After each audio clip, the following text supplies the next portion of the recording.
We are right here with Dr. Pedro Basaki. And Dr. Basaki, you just said in your opening statement that Nigeria needs the Igbos more than the Igbos need Nigeria. Can you explain? This is a very simple issue. I said that the average Igbo man, without even knowing it, is like the cement that keeps together the Nigerian nation. We have to get this clear, that there is something unique in the Igbo DNA. I don't want to use the corrosive word Biafra, because not every Igbo has bought into the Biafran idea. But the Igbos, or Igbos, to be more generic, are the ones who have borne the brunt of the Nigerian nation in terms of building a nation. A nation is not a mere geographical expression. The Igbos are the Jews of Nigeria in the positive sense. In Nigeria, the average Yoruba man can come to Port Harcourt, or come to Benin, or go to Amichidodo, but he might never invest his life there. The Hausa man does the same thing. Every time he works for you, his eyes are fixated back home. But not for the Igbo man. The Igbo man might leave Amichidodo, might leave Umulere, Agulere, may leave Imbieri, Bitoli, Pedro, and move to Karanamuda or go to Birni Kebi. He will buy a house there, he will start a business there, and may just go home once in a solitary while in what they call on December, so as to fecundate with his own people and come back 3 days after Christmas. And he does that year in, year out. He builds institutions across the country.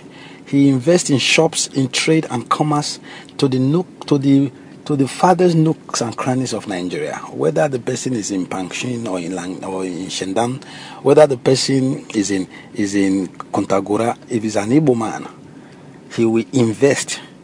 So for him to see a dismembering of that investment will take quite a while. So you can say inadvertently that the Igbo man goes into every nook and cranny of Nigeria, and then he spreads his Igbo-ness by being a part and parcel of that community. So when you look at it, the Nigerian nation owes the Igbo people a debt. We owe them collectively, singly, and together. We owe the Igbo nation. So the non-recognition, forget about the excellence, forget about quota system, forget about the Nigerian within the sanctuary of his locked doors, particularly from certain sectors of the country, don't seem to recognize the unique positioning of the average Igbo man within the Nigerian project. I am not Igbo, I'm Edo, but I recognize it. There's no gainsaying the fact that every tribe and every ethnic nationality within the Nigerian nation has a peculiarity that can contribute to the furtherance of the project called the Nigerian nation state. But the nation state cannot be a nation if the nation state refuses to recognize the particularness of each and every one of the federating units within the federation. So anyone who wakes up one morning and then berates the Igbo man, the person is like Chichidodo, the proverbial Ghanaian bird that hates shit and yet eats only the maggot that emanates from shit. All of us drive cars in this country. All of us buy spare parts in this country. All of us, we go to the markets in this country. But in every market, there's an Igbo man selling rice. There's an Igbo man selling meat. There's an Igbo man selling spare parts. There's an Igbo man oiling the wheel that moves the nation forward, both industrial and domestic. So the Nigerian nation owes the Igbo ethnic group. Should be grateful to them for their industry, should be grateful to them for their egalitarianness.